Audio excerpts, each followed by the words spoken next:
ఒక టీవీ ఛానల్లో వచ్చిన ఒక వార్తా కథనం, ఒక మంత్రికి మహిళా ఐఏఎస్ ఆఫీసర్లకు మధ్య సాన్నిహిత్యం ఉందని చెప్తూ వచ్చిన కథనం. దానిపైన మరో మీడియా సంస్థ యజమాని తీవ్రంగా స్పందిస్తూ చేసిన కొత్త పలుకు. దానితో ఆ వ్యాఖ్యానం సృష్టించిన రాజకీయ తుఫాన్ అంతా ఇంత కాదు. దానికి ఉప ముఖ్యమంత్రి బట్టి విక్రమార్క స్పందించడం, ఆపై ఏకంగా ముఖ్యమంత్రి రేవంత్ రెడ్డి తన ఆవేదనను వ్యక్తం చేయడం. ఉప ముఖ్యమంత్రి బట్టి విక్రమార్క అసహనము, ముఖ్యమంత్రి ఆవేదన, రెండు టీవీ ఛానల్లో వచ్చిన పరస్పర విరుద్ధ వార్తా కథనాలు, ఇదంతా కలిపి చూస్తే కన్యాశుల్కం రచించిన గిరీశం కనుక మళ్ళీ పడితే తన డామిట్ కథ అడ్డం తిరిగింది అన్న అద్భుతమైన కామెంట్ అది. ఇప్పటికీ కూడా తెలుగునాట మనం మాట్లాడుకుంటుంటాం. దాన్ని బహుశా రీరైట్ చేసి డామిట్ కథ అడ్డం తిరుగుతూనే ఉంటుంది అని రాయాల్సి ఉంటుంది. ఏంటి అసలు ఈ స్టోరీ ఎక్కడ మొదలైంది? ఈ స్టోరీ మొదలైంది ఎన్టీవీలో ఒక వార్తా కథనం. ఆ కథనం సారాంశం ఏంటంటే, మంత్రి కోమటిరెడ్డి వెంకటరెడ్డికి ఒక మహిళా ఐఏఎస్ అధికారికి మధ్య వ్యక్తిగత సాన్నిహిత్యం ఉందని ఆరోపిస్తూ కథనం. ఈ కథనం సహజంగానే సంచలనం కలిగించింది. ఐఏఎస్ ఐపీఎస్ అధికారుల సంఘం తీవ్రంగా తీసుకుంది. ప్రభుత్వం ఏకంగా సిట్టు వేసింది దీనిపైన. ఎన్టీవీ పైన పోలీసులు విరుచుకుపడ్డారు. జర్నలిస్టుల అరెస్టులు జరిగాయి. మీడియాలో ఒక పెద్ద సంచలనంగా మారింది. దాని తర్వాత జరిగిన పరిణామక్రమాన్ని వివరించే ముందు ఎన్టీవీ వార్తా కథనము, ఆ కథనానికి ప్రభుత్వ పోలీస్ యంత్రాంగం స్పందించిన తీరు, దానిపైన నా అభిప్రాయాన్ని ముందుగా చూడండి. అంటే ఎన్టీవీ ప్రసారం చేసిన కథనం పైన, అంటే మహిళా ఐఏఎస్ అధికారులకు ఒక మంత్రికి సాన్నిహిత్యం గురించి వచ్చినటువంటి కథనం, ఈ అంశం పైన ఎందుకని వివాదం వచ్చింది అన్నప్పుడు ఇందులో జర్నలిస్టుల అక్రమ అరెస్టులు అనే అంశం ముందుకు వచ్చింది. అంటే ఆ అరెస్ట్ చేసిన తీరు, ఇప్పుడు ఒక కథనాన్ని మీడియా ప్రసారం చేసింది, ఆ కథనం బాగా లేనప్పుడు ఖచ్చితంగా చట్టం పరిధిలో ఏ చర్యను తీసుకోవచ్చు. ఎందుకంటే మీడియాకు భావప్రకటన స్వేచ్ఛ ఉంటుంది, కానీ ఆ భావప్రకటన స్వేచ్ఛ పైన సహేతుక ఆంక్షలు విధించే అధికారం రాజ్యానికి ఉంటుంది. ఇదేమీ పబ్లిక్ ఇష్యూ కాదు, ప్రభుత్వాన్ని ప్రశ్నించిన ప్రజా సమస్య కాదు. ఒక అంశం పైన ప్రభుత్వానికి అభ్యంతరం ఉండొచ్చు, పోలీస్ వ్యవస్థకు అభ్యంతరం ఉండొచ్చు, సమాజానికి అభ్యంతరం ఉండొచ్చు. లేదు, ఆ సదరు మీడియా సంస్థ మేము ఆల్రెడీ ఉపసంహరించి అపాలజీ కూడా చెప్పాము, అయిన తర్వాత కూడా ఏంటి చర్యలు అనేది ఆ మీడియా సంస్థ ప్రశ్న. ఆ అంశము ఆ కథనము చుట్టూ ఉన్నటువంటి చట్టపరమైన అంశాలు ఒక ఎత్తు అయితే, జర్నలిస్టులను రాత్రిపూట వెళ్ళి ఇంటికి వెళ్ళి అరెస్ట్ చేయాల్సినంత కొంపలు మునిగి వ్యవహారం ఏమి ఉండదు కదా. వాళ్ళు ఎక్కడ దొరకకుండా ఎక్కడ పోతారు? ఇప్పుడు ఏమైంది, కోర్టులో వెంటనే బెయిల్ ఇచ్చారు కదా. సో ఈవెన్ రిమాండ్ కూడా ఇవ్వలేదు కదా. అందువల్ల మాకు అర్థం కావాల్సింది, అందులో మీడియా అనే సంస్థ చాలా కాంప్లెక్స్ ఆర్గనైజేషన్, వందల సంఖ్యలో పనిచేస్తుంటారు. ప్రతి అంశము మేనేజ్మెంట్ దృష్టిలో ఉండాలని లేదు, ఉండకూడదని కూడా లేదు. అలాగే మీడియాలో ఆర్గనైజేషన్ లీడ్ చేస్తున్న వారికి తెలియాలని లేదు, తెలియకుండా ఉండాలని కూడా లేదు. So anything can happen. అందువల్ల దానిపైన ఇన్వెస్టిగేషన్ జరిపి ఈ స్టోరీ ఎలా వచ్చింది, సోర్స్ ఏంటి, ఇది యాక్సిడెంటల్గా వచ్చిందా, డెలిబరేట్గా వేశారా, ఇంటెన్షనల్గా వేశారా, ఆ కథనం వేయడము చట్టరీత్యా అనంగీకారమా, వీటిపైన విచారణ వరకు అభ్యంతరం ఏమీ లేదు ఎవరికి కూడా. ఎందుకంటే ఆ కథనం సటన్లీ బ్యాడ్ టేస్ట్, అందులో అనుమానమే లేదు. నేను కూడా ఆ కథనాన్ని చూశాను. ఆ కథనం అభ్యంతరకరంగా ఉన్నమాట నిజం, కొద్ది హద్దులు దాటి ఉన్నమాట నిజం, దాంట్లో ఎలాంటి డిస్ప్యూట్ లేదు. దానిపైన విచారణ జరిపి చట్టానికి లోబడి చర్యలు తీసుకోవడం వేరు. కానీ ఆ మీడియా సంస్థను పైకి రోజుకు ఒక 4-5 సార్లు వచ్చి అక్కడ మీ సర్వర్లు ఎత్తుకుపోతాం, డిస్క్లు ఎత్తుకుపోతాం అనే ఒక ఛానల్లో ఒక భయభ్రాంతులను కలిగించేటువంటి చర్యలు తీసుకోవడం, మీకు జర్నలిస్టుల పైన అరెస్టులు, రాత్రిపూట నిర్బంధాలు, ఇదేంటంటే దీన్ని చిల్లింగ్ ఎఫెక్ట్ అంటారు, డాక్టర్ ఆఫ్ చిల్లింగ్ ఎఫెక్ట్. అంటే ఇంకెవరు వార్తలు ప్రసారం చెయ్యకూడదు అనే ఒక భయోత్పాతాన్ని క్రియేట్ చేయడం ఉంటారు. అది ప్రజాస్వామ్యంలో అంగీకారం కాదు. ప్రజాస్వామ్యం అనేలో సెన్సిటివ్ బ్యాలెన్స్ ఉంటుంది ప్రభుత్వానికి, రాజ్యానికి, మీడియాకు. మీడియా స్వేచ్ఛను కాపాడాల్సి ఉంటుంది. ఎక్కడైనా మీడియా విశృంఖలత్వాన్ని ప్రదర్శిస్తే దాన్ని నియంత్రించే అధికారం రాజ్యానికి ఉంటుంది. సో అందువల్ల ఆ టెస్ట్ ఆఫ్ రీజనబుల్నెస్ను ప్రభుత్వము, రాజ్యము పాటించాలి. ఈ రెస్పాన్సిబుల్ జర్నలిజాన్ని మీడియా పాటించాలి. అంటే మీడియా లక్ష్మణ రేఖను దాటకూడదు, రాజ్యము లక్ష్మణ రేఖను దాటకూడదు. రాజ్యాంగం రెండు వ్యవస్థలకు, ఫోర్త్ ఎస్టేట్కు, అలాగే రాజ్య కాన్స్టిట్యూషనల్ బాడీస్ అండ్ ఎగ్జిక్యూటివ్కు కూడా ఆ లక్ష్మణ రేఖను రాజ్యాంగమే గీసింది. సో అనేక సుప్రీంకోర్టు తీర్పులు కూడా గీసింది. అందువల్ల కథనం పైన వైఖరి వేరు, ఆ జర్నలిస్టుల పైన అరెస్టులు చేసిన తీరు, వ్యవహరించిన సరళి వేరు. కథనం పైన విచారణ జరపచ్చు. ఆ కథనంలో చట్టరీత్యా అభ్యంతరకరమైన ఉంటే చట్టపరమైన ప్రక్రియకు ఎవరికీ అభ్యంతరం లేదు, అభ్యంతరం చెప్పాల్సిన అవసరం కూడా లేదు. కానీ అదే సమయంలో ఆ పేరుతో మేము ఒక భయభ్రాంతుల్ని క్రియేట్ చేస్తాం, ఎవరిని మాట్లాడకుండా చేస్తాం, ఏ విచారణలో దోషులను తేలకపోయినా కూడా జర్నలిస్టులను లోపలేస్తాం, రాత్రిపూట వాళ్ళ ఇళ్లలో పోతాం. ఇది సరైనటువంటి చర్య కాదు డెమోక్రసీలో. సో నేనేమి ఆ కథనాన్ని సమర్థించడం లేదు, కథనాన్ని ఎట్టి పరిస్థితుల్లో ఎవరము సమర్థించము, అది అంగీకరించే ప్రసక్తే లేదు. ఎందుకంటే ఆ సదరు మీడియా సంస్థనే క్షమాపణ చెప్పిన తర్వాత ఇక ఆ కథనాన్ని ఎవరు సమర్థిస్తారు? ఇక ఈ వార్తా కథనం అక్కడితో ఆగలేదు. ఈ ఫైర్ ఎక్కడికొక్కడికో వెళ్ళిపోయింది. దీనిపైన ఏబిఎన్ రాధాకృష్ణ సో ఆయన తన వీకెండ్ కామెంట్ విత్ ఆర్కేలో దీని అసలు గుట్టు ఇది అంటూ ఆయన ఒక కామెంట్ ఇచ్చారు. ఈ కామెంట్లో ఆయన బట్టి విక్రమార్కను లాగారు. ఎన్టీవీ సంస్థ యాజమాన్యం పైన తీవ్రమైన ఆరోపణలు చేశారు. ఆయన ఈ కథనం పట్ల వ్యక్తం చేసిన అభ్యంతరం అనుమానమే లేదు. నేను కూడా ఇంతకుముందు అన్నట్లు ఎవరైనా అభ్యంతరం చెప్తారు. ఎందుకంటే పర్సనల్ రాధాకృష్ణ మాటల్లోనే చెప్పాలి అంటే పర్సనల్ వ్యవహారంలో అది నిజమైనా అబద్ధమైనా అది ప్రజా ప్రయోజనానికి ఇబ్బంది లేనంత కాలం, నష్టం కలిగించినంత కాలం దానిపై మాట్లాడే హక్కు ఎవరికీ లేదు అన్నాడు. సో అది నిజం. అయినా ఇలాంటి కథనాల్లో క్లియర్గా ఆ కథనం చూస్తే అర్థమవుతుంది అది ఎవరి గురించి మాట్లాడుతున్నారని. వారికి కలిగే ఆవేదన మనం అర్థం చేసుకోవచ్చు. మంత్రికే కావచ్చు, మహిళా ఐఏఎస్ అధికారికే కావచ్చు. మనం ఏ ఆధారాలు చూపకుండా ఇలాంటి వార్తలను ప్రసారం చేయడం ద్వారా వారి పర్సనల్ ప్రెస్టేజ్ కూడా దెబ్బతింటుంది. సో దీనితో ఇక ఈ రాధాకృష్ణ చేసిన వ్యాఖ్య అక్కడికే అయితే ఇబ్బంది ఉండేది కాదు. కానీ అందులో ఆయన చేసిన అబ్జర్వేషన్స్లో కీలకమైంది ఏంటంటే ఇది సింగరేణి కాలరీస్కు చెందిన ఒక బొగ్గు గని టెండర్కు సంబంధించిన వ్యవహారంతో మొదలైంది.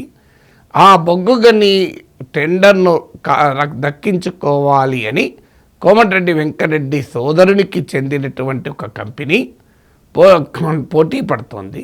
కానీ ఉప ముఖ్యమంత్రి సింగరేణి కాలరీస్ ఉప ముఖ్యమంత్రి వద్ద ఉంది కనుక బట్టి విక్రమార్క ఎన్టీవీ యాజమాన్యానికి సంబంధించిన కుటుంబ సభ్యులకు చెందిన కంపెనీతో మరో ప్రముఖ కాంట్రాక్ట్ కంపెనీకితో జాయింట్ వెంచర్లో వాళ్ళకి అప్పజెప్పాలని చూస్తున్నాడు.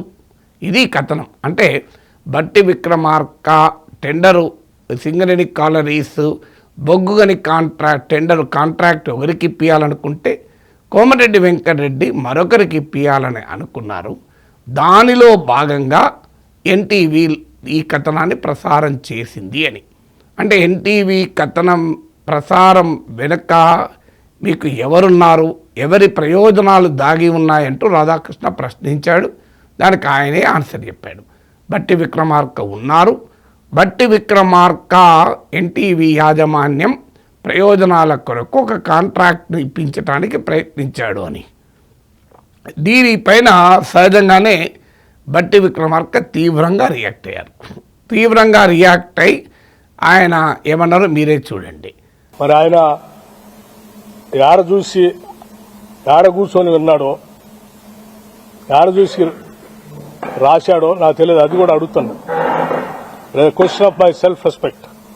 నేనేం గాలికి రాలేదాకా 40 సంవత్సరాలు సభలో సభ బయట పోరాటం చేస్తూ ఈ సమాజం కోసం అడ్డంగా నిలబడి పోరాటం చేస్తుంటుంటాడు. నీచ నికృష్టపు దిగజారిపోయి రాజకీయాల కోసం ఇటువంటి కట్టుకథనాలను సృష్టించడమో లేకపోతే వాటిని స్ప్రెడ్ చేయటం చేసే అంత వీక్ క్యారెక్టర్ కాదు బట్టి విక్రమార్క. మరి ఆయన ఏడ చూసి ఏడ కూర్చొని విన్నాడో, ఏడ చూసి రాశాడో నాకు తెలియదు, అది కూడా అడుగుతాను. Question of my self respect. నేనేం గాలికి రాలేదాకా 40 సంవత్సరాలు సభలో సభ బయట పోరాటం చేస్తూ ఈ సమాజం కోసం అడ్డంగా నిలబడి పోరాటం చేస్తుంటుంటాడు. నీచ నికృష్టపు దిగజారిపోయి రాజకీయాల కోసం ఇటువంటి కట్టుకథనాలను సృష్టించడమో లేకపోతే వాటిని స్ప్రెడ్ చేయటం చేసే అంత వీక్ క్యారెక్టర్ కాదు బట్టి విక్రమార్క. సో ఆయన సహజంగానే ఆ రాధాకృష్ణను ఉద్దేశించి మాట్లాడుతూ తన తీవ్ర అభ్యంతరాలను చెప్పారు. రాధాకృష్ణ స్టోరీలో క్లియర్గా కోమటిరెడ్డి వెంకటరెడ్డిని సమర్థిస్తూ ఆయన వ్యక్తిగత ప్రవర్తనను ఆయన ఈ అంశంలో ఆయన వైపుగా సమర్థిస్తూ ఉన్నది అన్నది బట్టి విక్రమార్క అనుచరుల అభిప్రాయం. సో ఆ వాదనలో క్లియర్గా రేవంత్ రెడ్డి మీకు కోమటిరెడ్డి వెంకటరెడ్డిలకు అనుకూలంగా ఉంది అని, దానితో ఇటీవల పరిణామాలను జోడించి కూడా రాజకీయాల్లో ఉన్నవారు మాట్లాడుకోవడం మొదలైంది.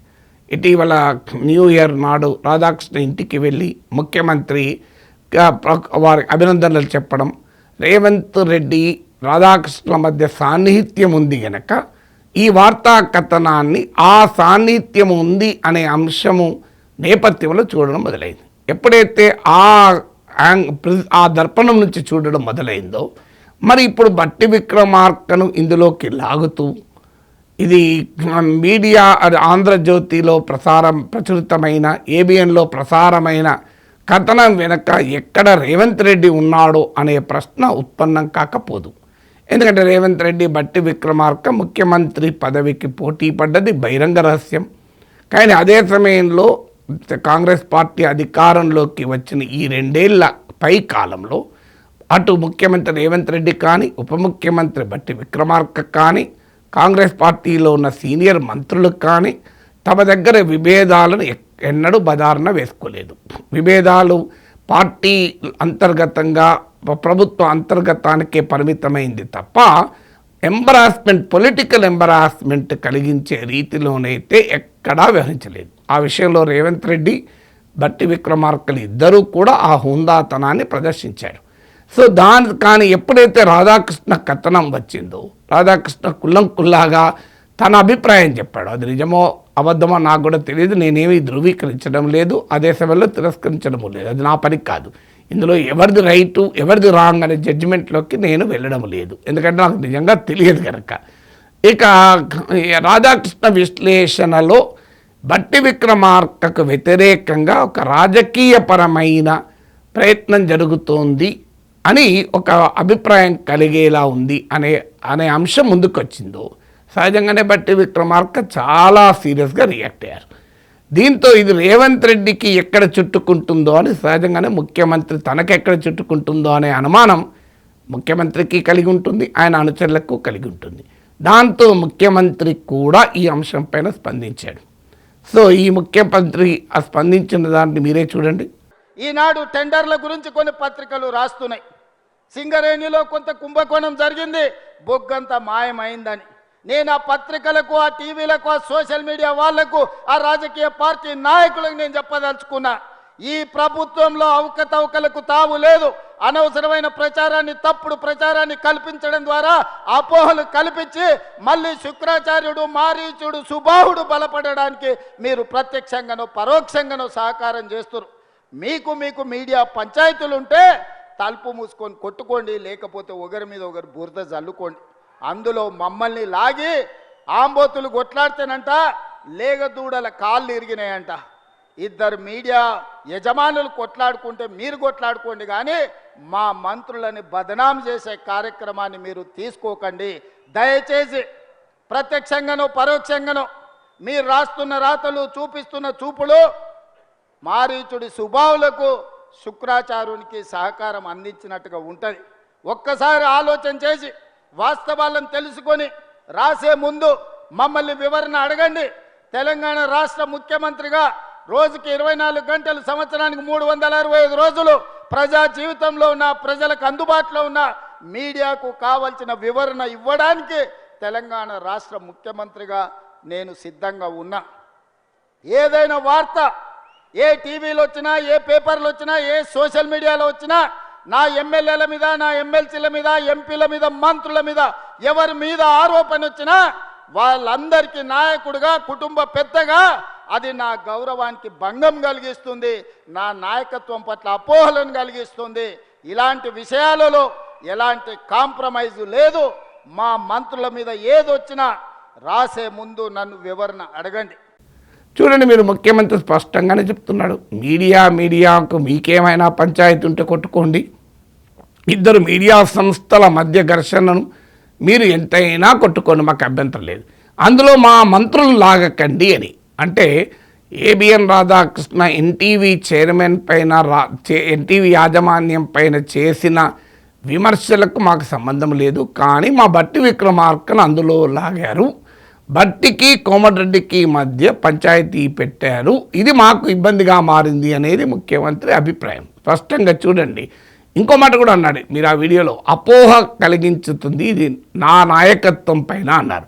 అంటే ఏంటి అంటే రేవంత్ రెడ్డి రాయించాడు, రాధాకృష్ణ ద్వారా పలికించాడు అని రాజకీయ వర్గాల్లో అనుకునే అవకాశం ఉంటుందని కూడా ముఖ్యమంత్రి ఆవేదన కనబడుతుంది క్లియర్గా.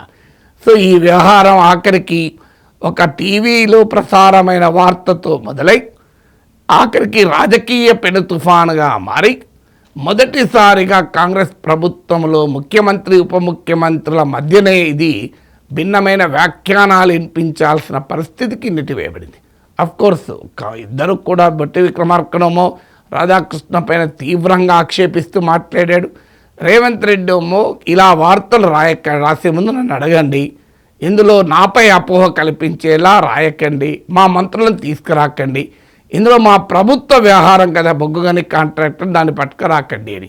అంటే ఆఖరికి రాధాకృష్ణ కథనం రేవంత్ రెడ్డికి అనుకూలంగా ఉందని ఆ రేవంత్ రెడ్డి అభిమానులు భావించుతారా, లేక రేవంత్ రెడ్డికి ఇది రాజకీయ తంటాను తీసుకొచ్చి ఇది ఇబ్బందులను పట్టుకొస్తుందా, ప్రభుత్వానికి అప్రతిష్ట తెస్తుందా, అంటే రాధాకృష్ణ కథనంతో తమకు లాభం జరిగిందా, తమకు నష్టం జరిగిందా అర్థం కాక రేవంత్ రెడ్డి అభిమానులు తలలు పట్టుకున్నారు ఇప్పుడు. సో ఎందుకంటే దాంట్లో బట్టి విక్రమార్క టార్గెట్ చేయడము రాధాకృష్ణ స్టోరీలో, సో కోమటిరెడ్డి వెంకటరెడ్డి డిఫెండ్ చేయడము, రేవంత్ రెడ్డి సంగతి అక్కడ ఏమీ లేదు, కానీ ఇది జరగడంతోనే ఇదంతా రేవంత్ రెడ్డి చేయించాడనే ఎక్కడ విమర్శలు వస్తాయో అనే, అదే జరిగితే అది తీవ్ర రూపం దాల్చే అవకాశం కూడా ఉంది. ఇప్పటి వరకు జాగ్రత్తగా ముఖ్యమంత్రి, ఉప ముఖ్యమంత్రి వ్యవహరించిన సరళికి భిన్నమైన పరిణామాలు దారితీయచ్చు. అందువల్ల రాధాకృష్ణ కథనంతో తమకు లాభమైందా నష్టమైందా అర్థం కాక రేవంత్ రెడ్డి అభిమానులు తలలు పట్టుకోవడానికి కారణం అది. ఇది మొత్తం చూస్తే ఏమనిపిస్తుంది, ఒకటి ఎన్టీవీలో వచ్చిన కథనం సర్టన్లీ అబ్జెక్షనబుల్, అందులో డిస్ప్యూట్ ఏమీ లేదు. అందులో మహిళల గురించి రాసేటప్పుడు ఎలాంటి ఆధారాలు లేకుండా వారి వ్యక్తిగత జీవితంలోకి తొంగి చూసి ఇంత తీవ్రమైన వ్యాఖ్యానాలు రాయడం అనేది అది వ్యక్తిగత ప్రతిష్టకు కూడా భంగం కలుగుతుంది. ఇందులో పబ్లిక్ ఇంట్రెస్ట్ ఏమీ లేదు. ఇక రెండవది, అదే సమయంలో పోలీసులు జర్నలిస్టుల అరెస్ట్ చేసిన తీరు, మీడియా పైన వ్యవహరించిన సరళి, విచారణ పేరిట జరిగిన తతంగం చూస్తే అది ప్రజాస్వామ్యంలో ప్రభుత్వానికి కూడా లక్ష్మణ రేఖ ఉంటుంది అనేది గుర్తు చేయాలి. మీడియాకు స్వేచ్ఛ పేరిట ఇష్టం వచ్చినట్టు కథనాలు రాస్తే సమాజం కూడా హర్షించదు అనేది ఎన్టీవీ కథనం ద్వారా బయటపడింది. అందువల్ల అక్కడ వరకు ఎవరికీ భిన్నాభిప్రాయాలు లేదు. ఏబిఎన్ రాధాకృష్ణ అయినా, కె నాగేశ్వర్ అయినా అదే చెప్తారు, ఇందులో తేడా లేదు. ఇక ఏబిఎన్ రాధాకృష్ణ రైజ్ చేసిన ఇతర అంశాలు, ఇందులో కోమటిరెడ్డి వెంకటరెడ్డి వర్సెస్ బట్టి విక్రమార్క వయా ఎన్టీవీ ఉన్నటువంటి అందులో మహిళా ఐఏఎస్ ఆఫీసర్లు ఈ వ్యవహారం అంతా చూస్తే ఇందులో రేవంత్కు పైనే అపోహ కలిగేటువంటి అవకాశాలు ఏర్పడము ఇదంతా చూస్తే ఒక్కటి మాత్రం నాకు అనిపిస్తుంది. ఇందులో ఏది నిజము ఏది అబద్ధము అని నేను కంక్లూజన్ ఇవ్వడానికి ఈ వీడియో చేయడం లేదు, కానీ ఒకటి మాత్రం కంక్లూజివ్గా చెప్పగలను. పాలిటిక్స్, మీడియా, బ్యూరోక్రసీ, బిజినెస్ ఈ 4 ఇన్స్టిట్యూషన్స్ మధ్య ఒక అన్హెల్తీ ఇంటర్ప్లే మాత్రం జరుగుతోంది. ఈ అన్హెల్తీ ఇంటర్ప్లే వచ్చిన దాని మేనిఫెస్టేషన్సే ఈ కథనాలు, ఈ చర్చ, ఈ కామెంట్లు తప్ప మరొకటి కాదు. ఇందులో చాలా క్లియర్గా అర్థమవుతున్నది లార్జర్ ఇంట్రెస్ట్ ఆర్ ఇన్వాల్వ్డ్ అని. సో ఇందులో మీడియా, పాలిటిక్స్, సాన్నిహిత్యం కొత్తేమీ కాదు. మీడియాకు బిజినెస్కు ఉన్న సంబంధాలు కొత్తేమీ కాదు. మీడియా, పాలిటిక్స్, బిజినెస్కు బ్యూరోక్రసీతో లింక్ కావడము కొత్త కాదు. అయితే ఎప్పుడైతే ఇవన్నీ కూడా ఒక హద్దు లోపలే జరుగుతాయో సమాజంలో దాని సంచలనం కాదు. అది హద్దులు మీరి ఒకరి పైన ఇంకొకరు చేసుకోవడం మొదలుపెట్టారు. ఇక దాని పర్యవసనం ఏంటి అనేది ఇప్పుడు ఈ రాజకీయ తుఫానుకు కారణం.